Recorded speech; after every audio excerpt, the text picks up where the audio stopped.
அஸ்ஸலாமு அலைக்கும். Hi friends, welcome to my YouTube channel. நீங்கள் எல்லோரும் எப்படி இருக்கீங்க? ரம்ஜான் மாதம் ஆரம்பிச்சிருச்சு. அல்ஹம்துலில்லாஹ் நோன்பு நல்லபடியாக போயிட்டுருக்கு. எங்களுக்காகவும் துவா செய்யுங்க. சாம்பார் மசாலா ரெசிபி பார்க்கலாமா? இது வந்துட்டு ஆல் இன் ஒன் சாம்பார் போடுற ரெசிபி தான். ஏன் எப்படி சொல்கிறேன்னா, நான் வந்துட்டு காரக்குழம்புக்கு, சாம்பார் சாதத்துக்கு, சாம்பாருக்கு எல்லாமே இந்த மசாலா போடுவேன். ஸோ அதனால தான். எப்படி செய்கிறதுன்னு வாங்க வீடியோக்குள்ளே போயிட்டு பார்க்கலாம். ஒரு பவுல் வந்துட்டு நான் காஞ்ச மிளகாய் எடுத்திருக்கேன். அது ஒரு கடாயில் சேர்த்துட்டு 1½ பவுல் வந்துட்டு தனியா இருக்குல்ல, முழு தனியா அதை சேர்த்துட்டு நல்லா மிக்ஸ் பண்ணிவிட்டு ஒரு 2 மினிட்ஸ் கழித்து நம்ம ஒரு 3 டேபிள் ஸ்பூன் பருப்பு, 3 டேபிள் ஸ்பூன் கடலைப்பருப்பு, 3 டேபிள் ஸ்பூன் உளுத்தம் பருப்பு சேர்த்து ஒரு 5 மினிட்ஸ் நல்லா மிக்ஸ் பண்ணிக்கலாம்.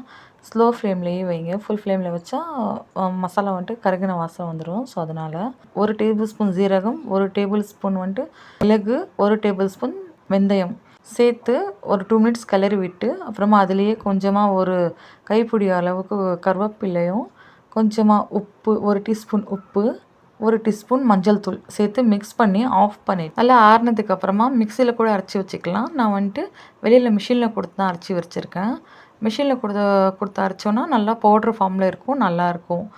அதுக்காக தான். இது நம்ம ஃப்ரிட்ஜில் கூட ஸ்டோர் பண்ணலாம், இல்லை வெளியில் கூட ஸ்டோர் பண்ணி வச்சுக்கலாம். 6 மந்த் வரைக்கும் கெடாமல் இருக்கும். தேங்க்ஸ் ஃபார் வாட்சிங். பாய்.